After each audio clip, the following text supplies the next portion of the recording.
I vividly remember a call I got from his wife, Cheng, on March 16 on a Monday noon.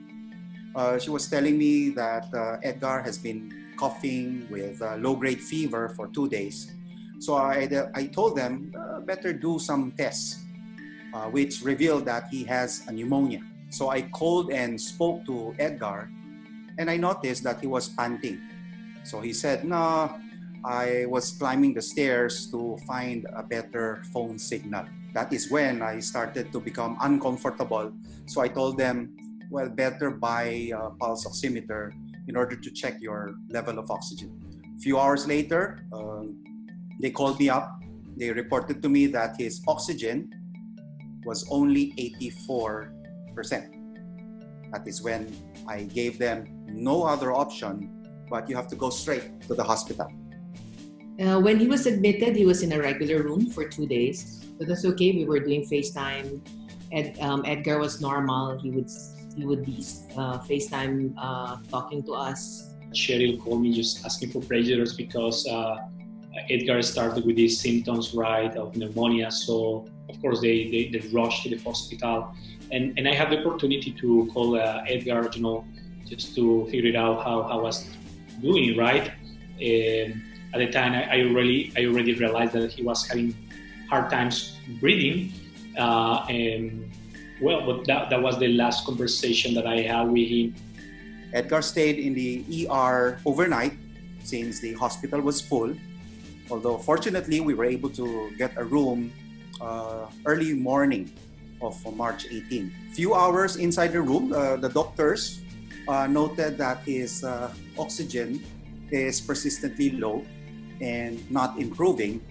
So at that point, there was a major decision to put in a tube into his mouth and hook him to a ventilator. So he's put on a ventilator for 17 days. And that's a time we didn't get to see him. That's a time we don't hear from him. So we just waited until the news that they will extubate. The tube was taken out, and then he could breathe on his own.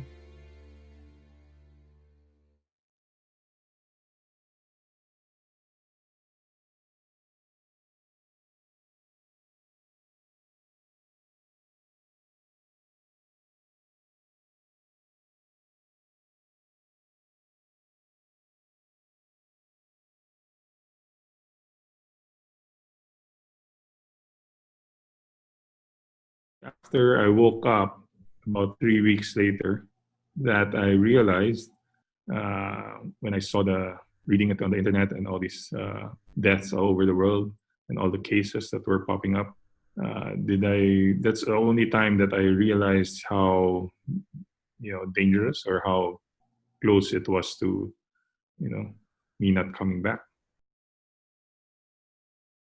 But it's a second chance.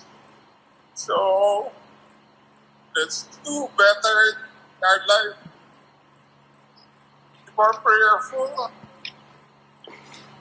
Thank you everyone for your love. Cheryl texted me, Father, Edgar was just brought to ICU, so please just keep praying. That was in the morning. And then right after, in the afternoon, she texted me again, Father, the condition is not good at all.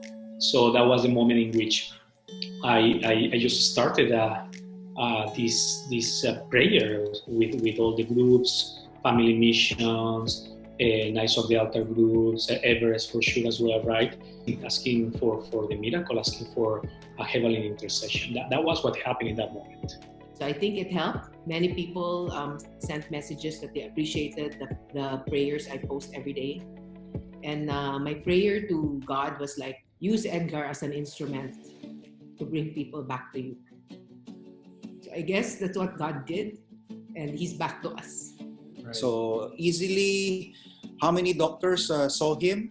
Not less than maybe 30 doctors. And of course, the nurses are 2 nurses at a time. So one in the morning, one in the evening, 12-hour shifts.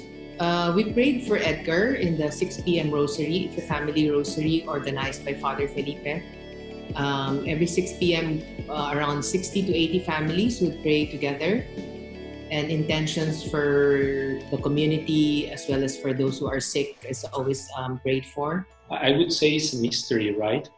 Sometimes how God is using us to become a signs for our families, for our environment, for our reality. And I do believe that Edgar, through this journey that he lived, COVID-19 and being for a long time in the hospital, it was a really, truly life sign for everybody. I got messages from people in the US, in Europe, people I don't normally communicate with, and they'd be sending messages saying how I am, that they're praying for me every day. It was Mother's Day that I was doing FaceTime with Edgar, and the doctor came in and she said that, "Oh, I'm sending you home tomorrow." And then tears were flowing down, tears of joy. Yes, it's like being freed from prison. It's like a feeling of freedom, the feeling of fresh air hitting your face, the wind, natural air. Because I've been in the hospital for about 50 days. All I have is the small room where I am. That's all. That's where I live.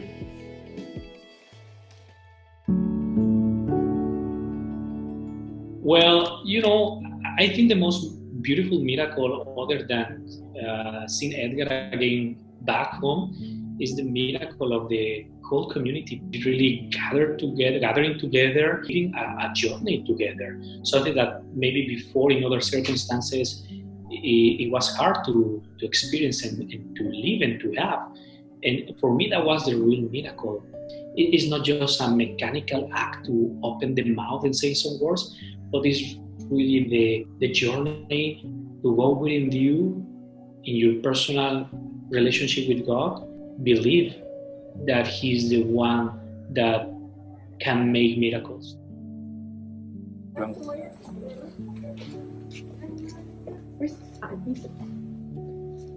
Gigi, where are you? I love you. Welcome home, Daddy! First, we want to thank God for giving me a second chance at life. And second, my wife, who has been my champion throughout this whole process. She never lost her faith that I can become better. The doctors and nurses who took care of me while I was in the hospital. Of course, the priests, consecrated, family and friends, all who prayed for me. I'd like to say thank you to all of them.